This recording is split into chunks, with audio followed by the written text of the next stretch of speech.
Amém, queridos. Essa noite eu estou comemorando 50 com vocês aqui, né? E para mim é um privilégio poder... Meu aniversário é amanhã, mas eu falei para Kika, eu quero comemorar com a minha família, né? Então, domingão eu quero comer um bolo na igreja. E para mim é uma honra poder fazer 50 servindo vocês. Amém? Podendo gastar a minha vida a serviço daquele que um dia deu a dele por mim. E poder também abençoá-los. E essa noite eu quero ousar um pouquinho, amém? Ousar no sentido de que a gente vai ficando mais velho e vai achando que sabe alguma coisa da vida, não é? Então eu estou fazendo 50, então eu estou me achando que eu sou um grande sábio, amém? E eu quero hoje compartilhar alguns conselhos, 7 conselhos para a vida, amém? Tem um ditado que diz que se conselho fosse bom, a gente não dava, a gente vendia, né? Mas eu creio que à medida que a gente vai vivendo, e eu acho que esse é um dos grandes privilégios que a gente tem na vida, à medida em que a gente vive e aprende, não é? Com a vida, porque a vida nos ensina muitas coisas, eu creio que é sim um privilégio nós podermos compartilhar, passar adiante um pouco daquilo que nós aprendemos, daquilo que a palavra de Deus nos ensina. Então, de certa forma, eu quero deixar alguns conselhos para vocês e se servir, amém? Se bater bem no teu coração aí, se isso falar, se Deus falar contigo, que você possa usar esses conselhos para que você tenha uma vida cheia de propósito, uma vida cheia de significado, uma vida abençoada. Eu quero ler 2 salmos, aliás, dois trechos do Salmo 39, versos 4 a 6, e depois o Salmo 90, verso 12, como base aí, lançando um fundamento para a nossa conversa hoje. Amém? Salmo 39, 4 a 6. A palavra de Deus diz assim: ó Senhor Deus, quanto tempo ainda vou viver? Mostra-me como é passageira a minha vida. Quando é que vou morrer? Como é curta a vida que me deste. Diante de ti, a duração da minha vida não é nada. De fato, o ser humano é apenas um sopro. Ele anda por aí como uma sombra. Não adianta nada ele se esforçar, juntar riquezas, mas não sabe quem vai ficar com elas. Agora o Salmo 90, 12 diz assim: faze com que saibamos como são poucos os dias da nossa vida, para que tenhamos um coração sábio. Amém? Queria te convidar a orar. Pai, em nome de Jesus, nós estamos ansiosos, Senhor, por ouvir a Tua voz nessa noite.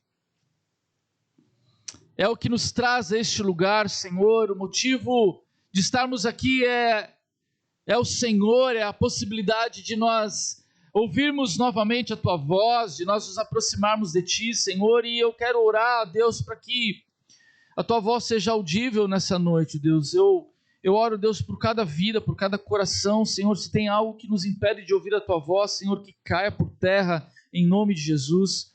Deus, tira toda a preocupação da nossa alma, Deus, que todos nós hoje tenhamos um coração ensinável, para que nós possamos ouvir a Tua voz e sermos dirigidos pelo Teu Espírito, em nome de Jesus. Amém. Amém, queridos? Salmo 90, 12 diz: faze com que saibamos como são poucos os dias da nossa vida, para que tenhamos um coração sábio. Amém?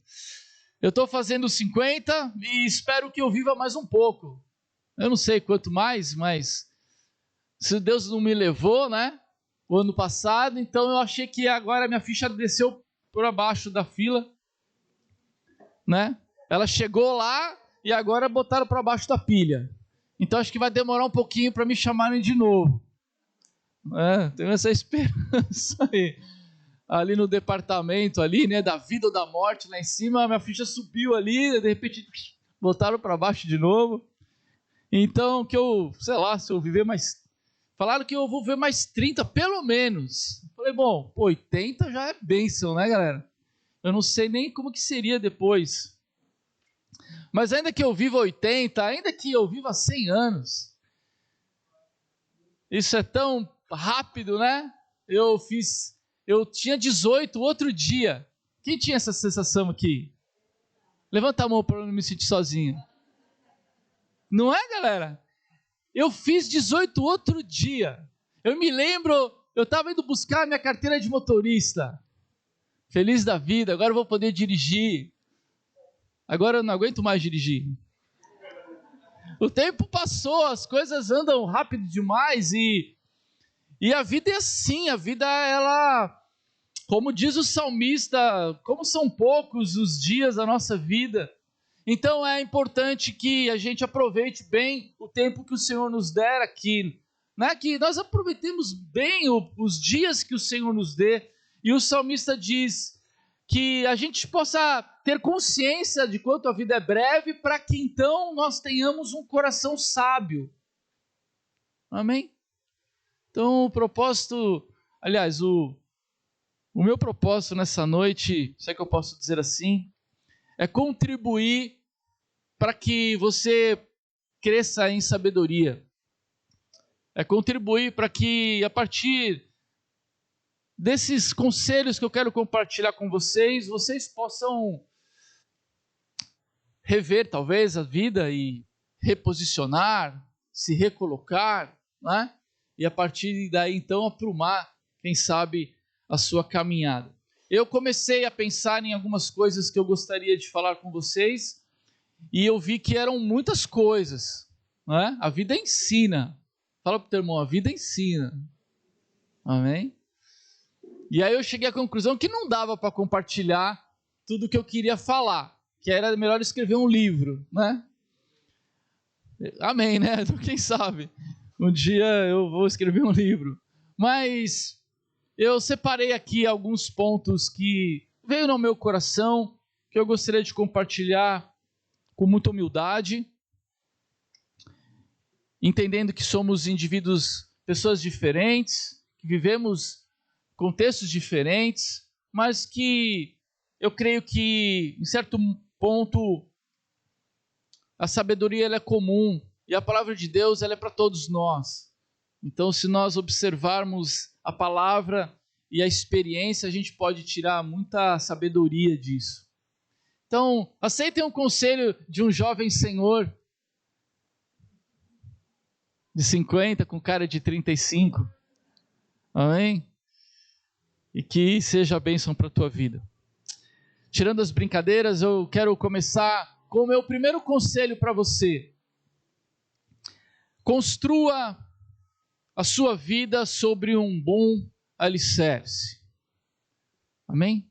Fala para o teu irmão aí do teu lado, olha bem nos olhos dele, fale com muito amor. Construa a sua vida sobre um bom alicerce. Amém? O Salmo 40, eu gosto desse texto, Salmo 40, versos 1 e 2, o salmista diz assim: esperei com paciência pela ajuda de Deus, o Senhor, Ele me escutou e ouviu o meu pedido de socorro, tirou-me de uma cova perigosa, de um poço de lama, Ele me pôs seguro em cima de uma rocha e firmou os meus passos. Amém? Eu gosto desse texto porque fala a respeito de um pedido que é feito a Deus e o salmista diz que ele estava num lugar, um lugar bastante difícil, um lugar de de instabilidade, um lugar escorregadio, num poço perigoso, numa cova perigosa, num poço de lama. Ou seja, a base sobre a qual ele estava não era uma base segura. E diz o texto que Deus, então, ouviu o seu pedido e ele colocou o salmista em segurança em cima de uma rocha e firmou os seus passos. Eu creio que isso mostra que o desejo de Deus para mim e para você é que a nossa vida esteja sobre um bom fundamento, sobre um bom alicerce. Amém, queridos? Deus é bom, amém? Se Deus é bom, Ele quer o melhor para nós, ou seja, Ele quer que a sua vida e tudo o que ela representa, ela esteja sobre um bom fundamento. Jesus, ele ensina isso em Mateus capítulo 7, lá nas bem-aventuranças, no Sermão do Monte. Depois que ele fala sobre as bem-aventuranças, ele fala sobre os dois fundamentos. Vocês conhecem esse texto, já falei a respeito disso. E Jesus, ele complementa essa ideia dizendo assim, no Mateus 7, 24 e 25. Jesus, ele diz: quem ouve esses meus ensinamentos e vive de acordo com eles, é como um homem sábio, que construiu a sua casa na rocha. Caiu a chuva, vieram as enchentes, e o vento soprou com força contra aquela casa. Porém, ela não caiu, porque havia sido construída na rocha. Então, Jesus, ele estava ali trazendo vários ensinamentos importantes para a vida, e ele diz: olha, aquele que ouve o que eu estou dizendo, aquele que considera e pratica os meus ensinamentos, é um homem sábio, é alguém que está construindo ou estabelecendo a sua vida sobre um bom alicerce. E ele diz que então vai vir a chuva, vão vir as enchentes, o vento vai soprar e a casa vai permanecer. E o contrário, depois, a segunda parte, ele diz que aquele que ouve e não pratica é considerado um tolo, alguém que construiu a sua casa na areia. E aí vai vir o vento, vai vir a chuva, vai vir as tempestades e a casa vai cair e grande será a sua ruína. Então eu creio que Jesus aqui, ele traz essa palavra de sabedoria para nós, de um entendimento de que nós não podemos edificar a nossa vida sobre qualquer tipo de alicerce. Nós precisamos ter sabedoria, discernimento, para nós firmarmos os nossos pés sobre a rocha, e nós sabemos que a rocha é Cristo, assim diz a palavra de Deus. E eu estou trazendo esse ponto para vocês, queridos, porque eu creio que e usando aqui o exemplo da casa, quando uma casa ela é bem construída, ela é construída quantas vezes? Quando uma casa ela é bem edificada, quando uma casa ela é bem construída, ela só precisa ser construída uma única vez. Depois você pode até dizer, não, ou seja, depois tem manutenção, né, Hélio? Tem manutenção, quer arrumar uma coisinha ou outra. Mas ela é edificada uma única vez. E eu creio que esse é o desejo de Deus para mim e para você. Que a nossa vida ela seja edificada sobre um bom alicerce, para que ela permaneça, prevaleça. E eu falo aqui para vocês nas diversas áreas da nossa vida. Quando eu falo em vida, eu estou falando de forma genérica, mas a nossa vida ela tem vários aspectos, nós temos vários papéis, várias áreas. E a pergunta que fica aqui, você tem construído a sua vida nos diferentes papéis, em que tipo de alicerce? Porque muitas vezes nós, no decorrer da caminhada, percebemos que as pessoas estão sempre recomeçando. E eu quero dizer para vocês que recomeçar é bom, que recomeçar é uma virtude. Poder recomeçar ou ter a chance de recomeçar. Mas eu quero dizer para vocês que, ainda que recomeçar seja bom, uma vida de recomeços se torna uma maldição. A partir da verdade, do pressuposto de que a sua vida é constantemente uma terra arrasada. Porque você não constrói nada sobre bom alicerce. Então, quando vem a chuva, aqui é uma analogia aos problemas, quando vem a adversidade, quando vem os problemas, e Jesus diz aqui que os problemas vêm sobre tanto o sábio quanto o tolo, portanto, as circunstâncias são as mesmas diante daquele que constrói a casa na rocha e constrói a casa na areia. A diferença é que um prevalece e o outro é grande a sua ruína. Então, queridos, no alto dos meus 50, eu quero dizer uma coisa para você. E o desejo do meu coração e a minha oração por você é que você tenha recomeços na sua vida, mas que esses recomeços sejam por ocasião de você ter terminado um ciclo de Deus na tua vida. E não porque você vive em terra arrasada. Há uma grande diferença entre uma coisa e outra. Uma coisa é você terminar um ciclo de Deus, uma coisa é você terminar um propósito de Deus e se cumprir ali um propósito, então você ter o privilégio de iniciar uma nova jornada, então é um recomeço em algo que está sendo edificado sobre bom alicerce. Outra coisa é você viver em terra arrasada. E você está sempre tendo que recomeçar, porque você não está construindo a sua vida sobre bom alicerce. Vocês estão comigo aí, pessoal? Amém? Então é constante, nós vemos pessoas das diversas áreas, seja na vida profissional, seja nos seus relacionamentos, seja na caminhada com Deus, na igreja. As pessoas, elas estão constantemente recomeçando, elas estão constantemente juntando as ruínas da sua vida e tendo que recomeçar, e parece que isso se torna uma grande maldição. Eu não creio que essa seja a vontade de Deus, nem para mim, nem para você. Eu creio que Deus quer que você construa a tua casa uma única vez. Seja ela em que área for da sua vida, para que ela prevaleça diante das adversidades, porque você teve sabedoria quando você a edificou. Quando você não teve preguiça quando você viu a rocha, e aí você foi tentado a dizer, aqui está muito duro de cavar, eu vou cavar ali na areia, que ali é mais fofinho, é mais fácil. Para que você possa viver uma vida onde você possa experimentar aquilo que de fato Deus sonhou para você. Amém, queridos?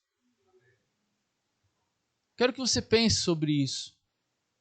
Em que áreas você está sempre como terra arrasada? Patinando. Você constrói, você dedica tempo em alguma coisa, na primeira chuva a casa cai. No primeiro vento a casa rui.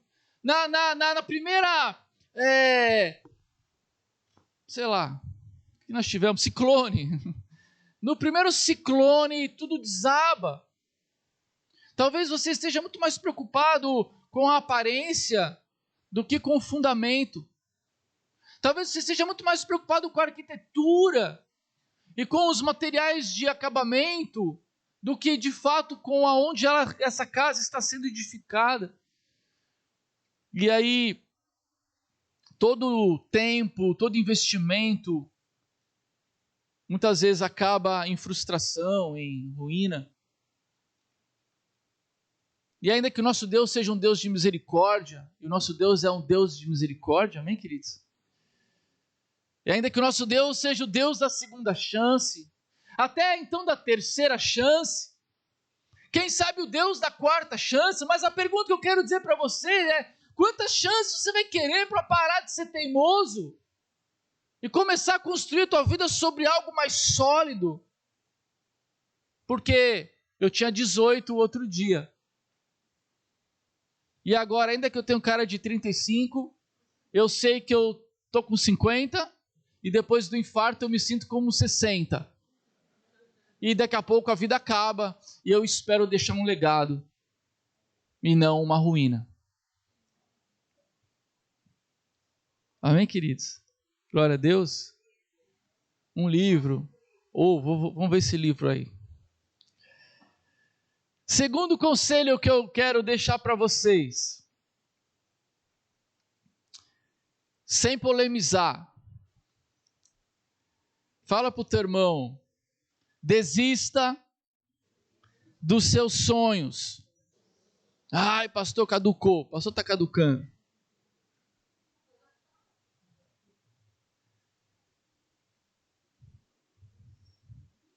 Se eu pudesse deixar um conselho para o meu filho, eu estou deixando, né? Ficou meio estranha essa frase.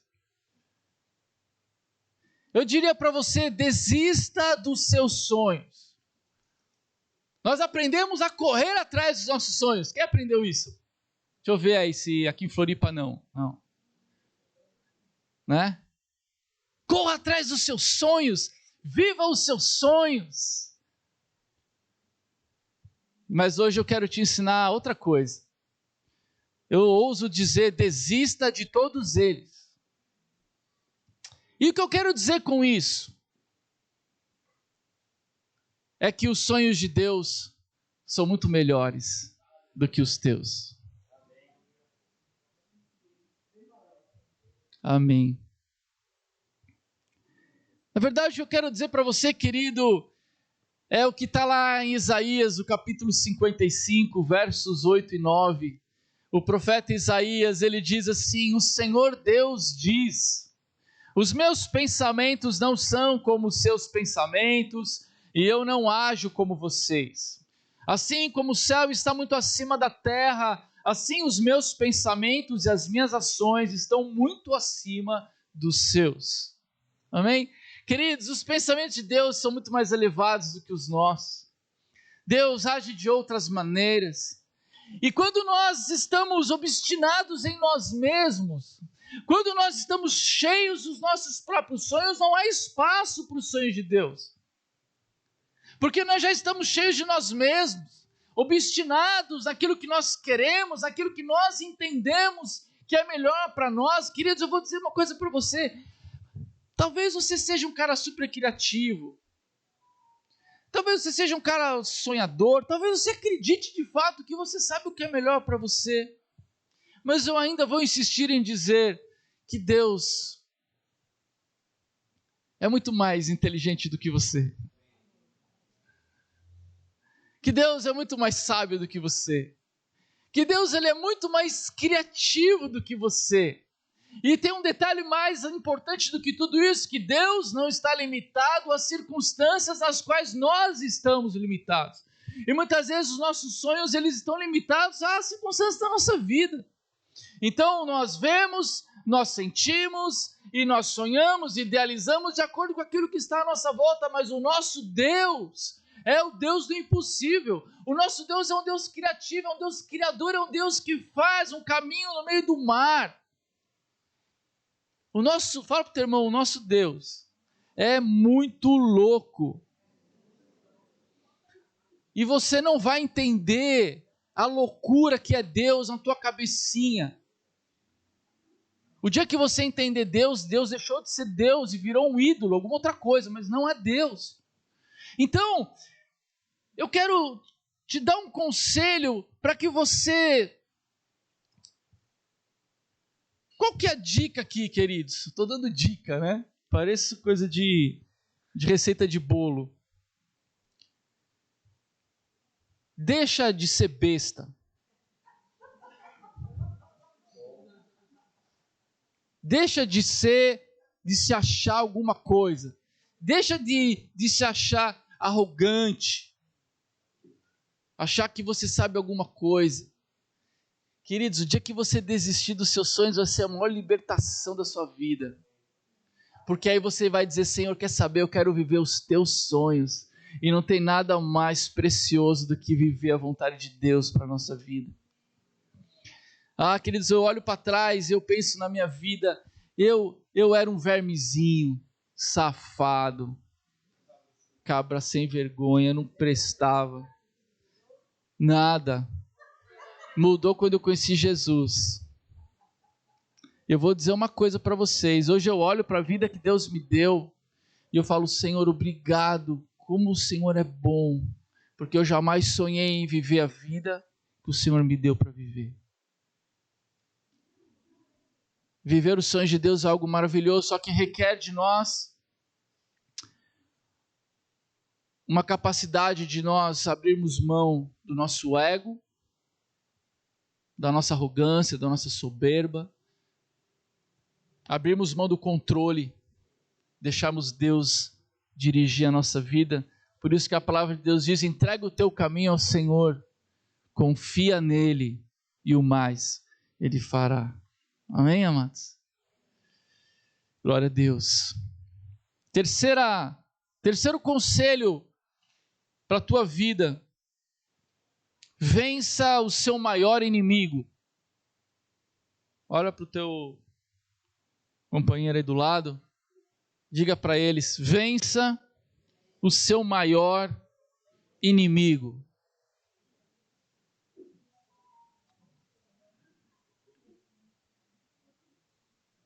Se for tua esposa, não vai dizer que... Se é teu marido, não vai dizer que... Gálatas 5, 16 e 17, o apóstolo Paulo diz assim, quero dizer a vocês o seguinte, deixem que o Espírito de Deus dirija a vida de vocês e não obedeçam aos desejos da natureza humana. Porque o que a nossa natureza humana quer é contra o que o Espírito quer. E o que o Espírito quer é contra o que a natureza humana quer. Os dois são inimigos. E por isso vocês não podem fazer o que vocês querem. Aqui o apóstolo Paulo ele fala a respeito da nossa natureza humana. Portanto, o nosso maior inimigo se chama... Fala o teu nome aí. É? Você é o teu maior inimigo. O inimigo a ser vencido é você mesmo. O inimigo a ser vencido é a sua própria natureza humana. Aquela que é caída, aquela que é inclinada para o pecado, aquela que nos afasta de Deus. Esse é o nosso maior inimigo. Sabe, muitas vezes nós ficamos falando, culpando o diabo é um cabra safado mesmo, ele é culpado de muita coisa. Mas ele é um inimigo externo, ele é o tentador, é aquele que fica ali jogando, né? A palavra diabo é aquele que joga, né? Mas ele joga com a nossa natureza humana. Porque a tentação é lançada e a nossa natureza é que se inclina para o mal. Então o nosso maior inimigo somos nós mesmos. Nós precisamos permitir que o Espírito de Deus tome conta, dirija a nossa vida. Nós precisamos nos encher com o Espírito Santo. Nós precisamos permitir que a vida de Cristo tome conta do nosso ser. E assim, então, a nossa velha natureza ela vai ficando, como diz a palavra, mortificada. A gente vai anulando, a gente vai colocando sob controle a ação da nossa natureza humana e a gente passa então a viver no Espírito. Amém? Quanto mais você estiver cheio do Espírito Santo, quanto mais você estiver inclinado às coisas de Deus, quanto mais influência você tiver do Espírito de Deus, maior a chance de você vencer essa batalha interior, essa batalha dentro de você, o velho homem, o velho Serginho, o velho cabra safado, cheio de mazelas e misérias. Ele continua aqui, mas hoje debaixo da autoridade do Espírito Santo de Deus. Amém? Queridos, amanhã você vai acordar e o cabra safado vai acordar também. E ele vai acordar, ele vai sair da cama com você. Não adianta tentar pegar o travesseiro e Ele vai levantar e ele vai começar o dia, a tua natureza humana vai estar ali presente. A minha oração é para que você perceba como a sua vida é curta e que você haja com sabedoria, que você viva com sabedoria, amém? Que você não dê ouvidos à tua velha natureza, que você fala, Senhor, fala comigo, Espírito Santo, dirige a minha vida. Eu quero receber a tua influência, eu quero receber a tua direção, e assim você vença todos os dias essa batalha interior, em nome de Jesus. Glória a Deus. Eu não sei em qual conselho que eu estou, acho que no quarto, né?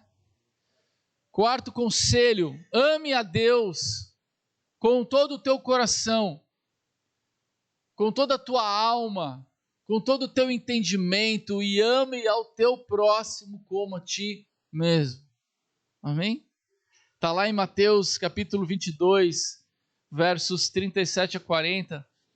Ali Jesus é perguntado sobre qual é o maior dos mandamentos. E Jesus responde, ame o Senhor seu Deus e com todo o coração, com toda a alma e com toda a mente. E o segundo mais importante, parecido com o primeiro, ame os outros como você ama a você mesmo. Este é o maior mandamento e o mais importante. Toda a lei de Moisés e os ensinamentos dos profetas se baseiam nesses dois mandamentos. Eu creio que, queridos, deveria ser o grande tema da nossa vida. Amém? Se nós pudéssemos buscar ou estabelecer um tema, qual será o tema da minha vida? Ou qual será a trilha sonora da minha vida? Que fosse esse. Alguém capaz de amar a Deus com todo o seu coração, com toda a sua alma, com todo o seu entendimento. E à medida em que esse amor ele é trocado, em que você ama o Senhor e Ele derrama o seu amor sobre você, você começa a transbordar desse amor, e aí você começa a atingir as pessoas que estão à sua volta. Então você vive um amor vertical e um amor horizontal. Nós aprendemos isso na House School, né, Leo? Essa terça-feira. O amor vertical é a minha relação com Deus, amém? É a forma como eu amo a Deus, é a forma como eu sou amado por Ele. Então eu tenho aqui uma relação de amor genuíno, autêntico, e esse amor ele se manifesta em devoção, ele se manifesta em adoração, ele se manifesta em obediência, amém? Então eu estou amando a Deus com todo o meu coração, e na mesma medida eu começo a desenvolver o amor horizontal, que é esse amor que é manifesto em serviço, em altruísmo, em empatia, onde eu começo a derramar a minha vida sobre a vida daqueles que estão à minha volta. Queridos, eu acho que se nós vivêssemos assim, a nossa vida ela já seria uma outra vida. Tudo se resumiria nisso. A minha relação com Deus, a minha relação com aqueles que estão à minha volta. Amém. Jesus demonstrou o seu amor por nós na cruz, amém? E Ele nos chama para nós vivermos esse amor. Então, queridos, eu oro para que você possa viver esse amor intensamente. Ame ao Senhor. Se devote a Ele. Seja um verdadeiro adorador. Tenha um coração obediente, inclinado a Ele. Um coração ensinável, um coração flexível. Deixe o Senhor te abraçar. Seja envolvido pelo amor dEle.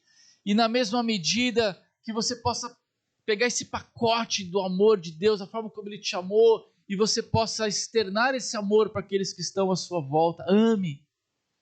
Seja um agente de amor. Esse é um grande legado que você pode deixar na sua vida, na sua casa, no seu trabalho, na sua rua, na sua comunidade. Que as pessoas te conheçam por causa do amor que você tem demonstrado. Amém? Quinto conselho. Descubra o seu propósito e viva por ele. Fala para o teu irmão. Descubra seu propósito e viva por ele.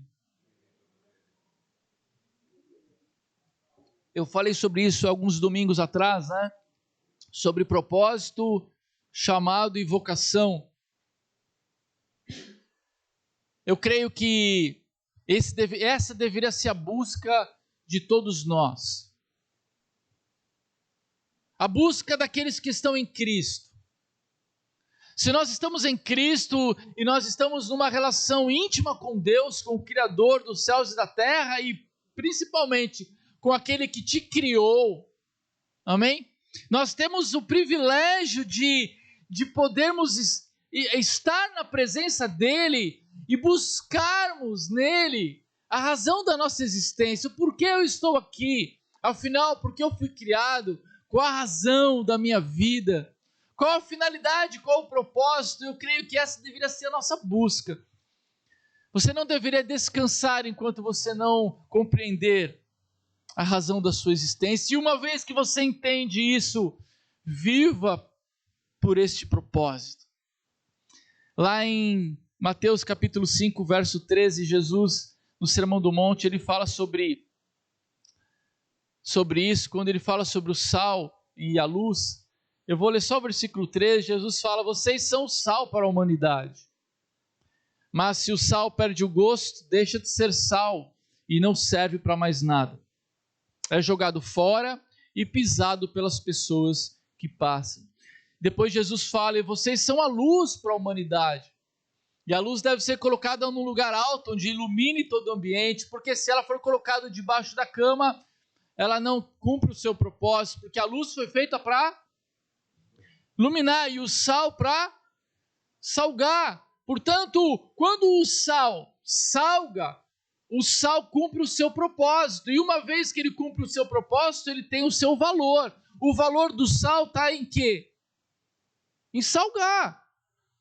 E o valor da luz está em...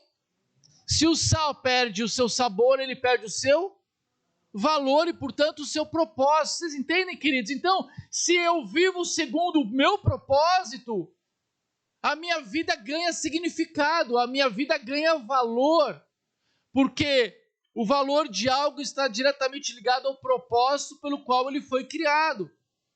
Então, se a minha vida está alinhada ao propósito pelo qual Deus me criou, então nisso eu encontro valor, significado. A minha vida ganha robustez, a minha vida ela se torna algo de relevante, porque afinal ainda estou, amém? E você está, afinal, fazendo o quê da sua vida? Se você está fazendo aquilo, cumprindo o propósito do qual Deus... Queridos, você nasceu, que ano vocês nasceram? Eu nasci em 1972. 51. 71. 87. Nossa, como você é jovenzinha. Né? 87. Eu nasci em 72. E você, irmão?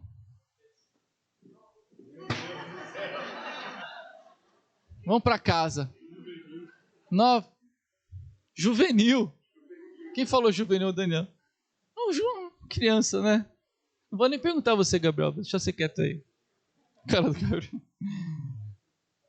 Queridos, nós poderíamos ter nascido em qualquer época da história humana. Não é? Você podia ter nascido na época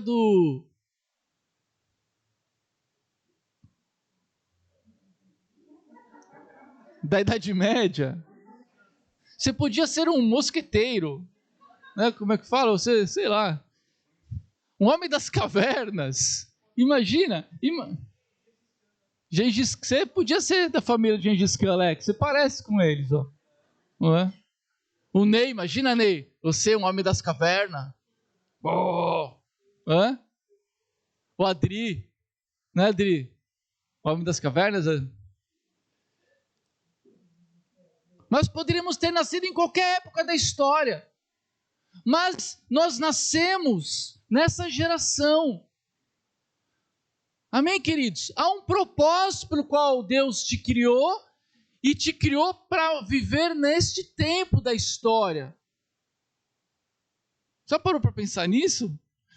Você nasceu numa família e você nasceu num país, numa cidade. Deus te colocou ali. Você não é obra do acaso.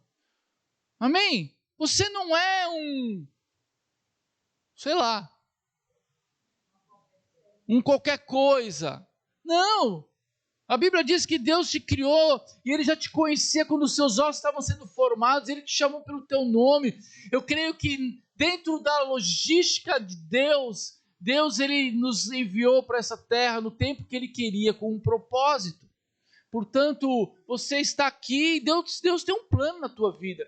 E quando você entende qual é este plano, e quando você abre mão dos seus sonhos, desista deles e diga: Senhor, eu quero viver os teus sonhos, e a tua vida vai se alinhando, e você vai encontrando o seu propósito, a tua vida ganha valor, ganha significado. Amém, queridos? Você não está aqui por acaso. Deus tem algo para fazer através da tua vida. Viva por este propósito. Eu compartilhei com vocês que o dia que eu descobri o propósito para o qual fui criado, toda a minha vida mudou. Eu falei para vocês que o meu nome é Sérgio. Quem estava aqui? Que significa?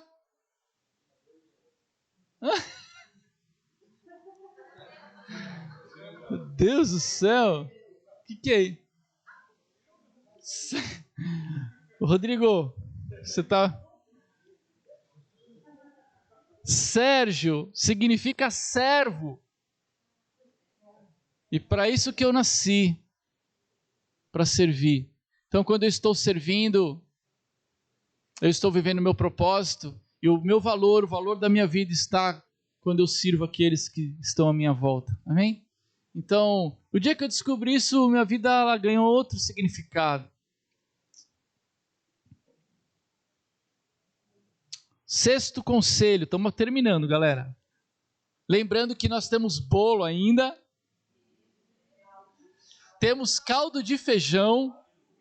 Então eu vou dar um conselho, oitavo conselho, tá? Que é o último lá. Oitavo conselho. Pegue o seu pedaço de bolo e não coma. Deixe de sobremesa. Aí você leva, toma o seu caldinho de feijão, amém? Que o Vini fez com muito amor, a equipe ali, as meninas, elas estão lá trabalhando, olha lá. Tome o seu caldinho de feijão, quentinho, gostoso, janta com a gente, depois você come o seu bolo. E se quiser ainda dá para levar marmita. Se sobrar, porque a Paulinha está aí hoje, e é um problema quando a Paulinha vem na igreja. Oi, querido. Aham.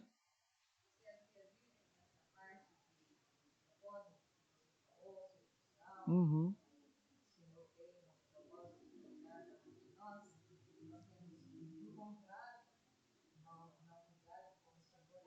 Uhum.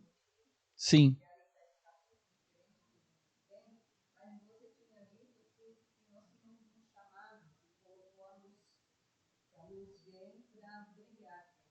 Uhum. Sim.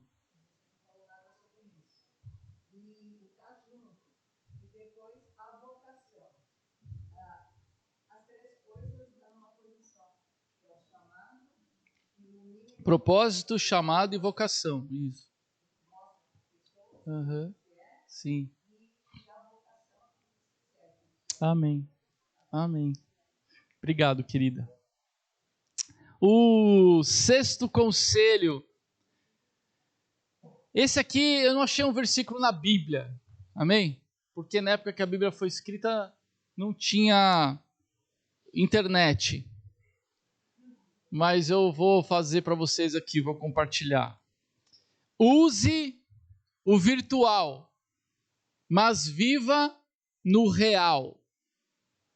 Olha para o teu irmão aí e fala. Use o virtual, mas viva no real. Amém?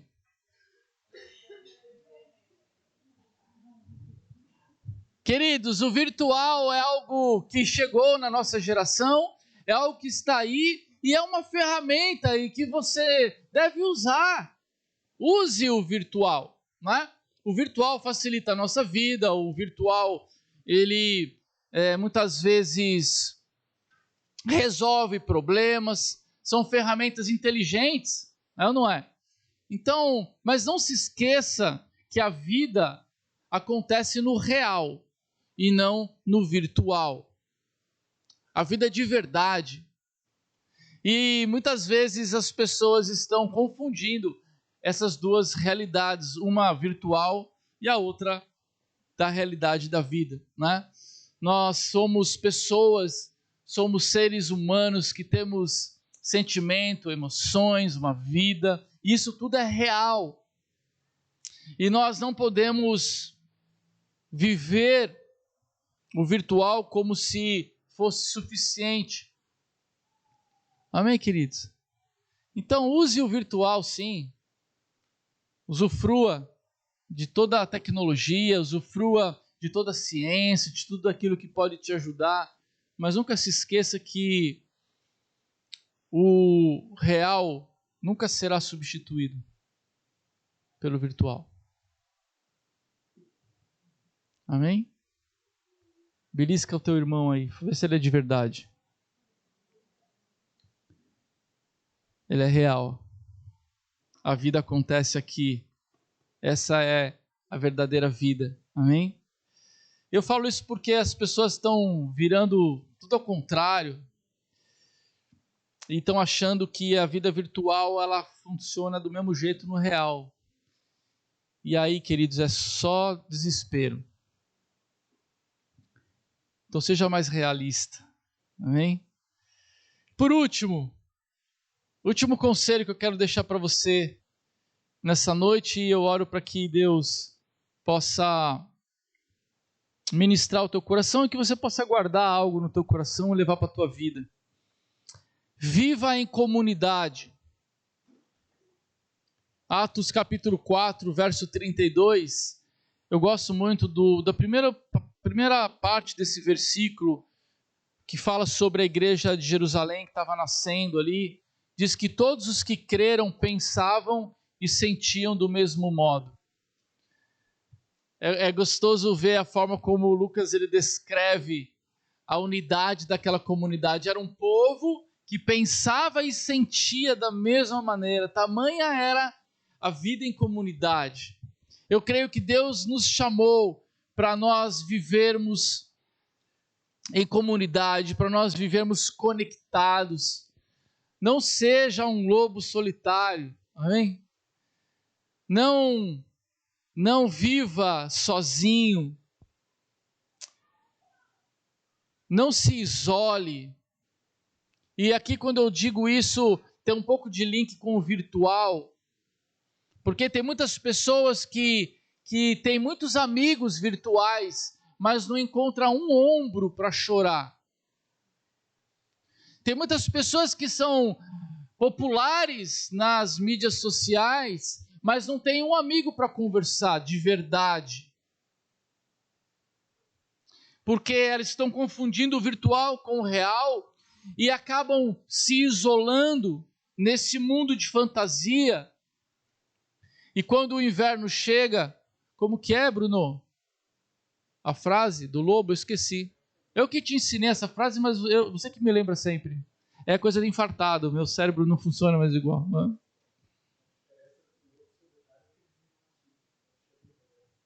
é? A diferença do lobo solitário para o lobo que vive em matilha é que quando chega o inverno, o solitário morre e o que está em matilha sobrevive. Sabedorias de Game of Thrones. Você pode assistir depois ali, você vai ver. Amém? Amém, queridos? Então você foi chamado para andar em matilha. Você foi chamado para viver em comunidade. E isso é a grande bênção da igreja.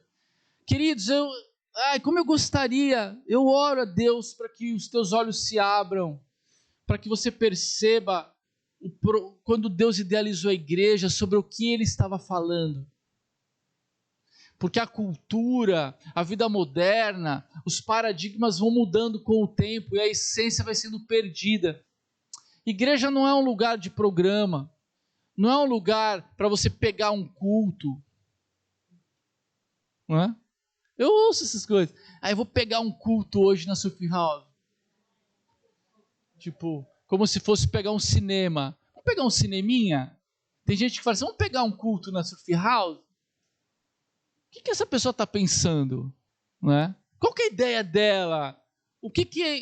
Qual é o paradigma? Não é? A igreja é muitas vezes um lugar onde se vai, não um lugar onde se pertence, não uma família. Igrejas são vidas que se tocam, são conexões que acontecem. Igreja é um povo, é um lugar que você pertence, que você vive, onde você ama, onde você serve, onde você se relaciona, onde você ama e você é amado, onde você serve e você é servido, onde a vida de Deus é derramada. Isso é igreja. E quando você entende isso, queridos, você começa a experimentar um pouco do projeto de Deus, quando Ele idealizou a igreja.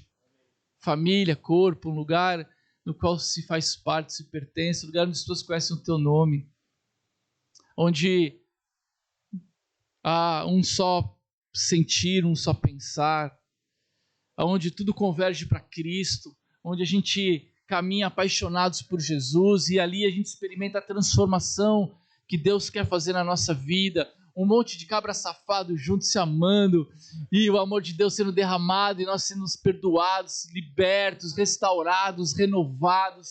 Isso é igreja. Amém? Um lugar onde a gente vai experimentar a vida de Deus. Isso é vida em comunidade.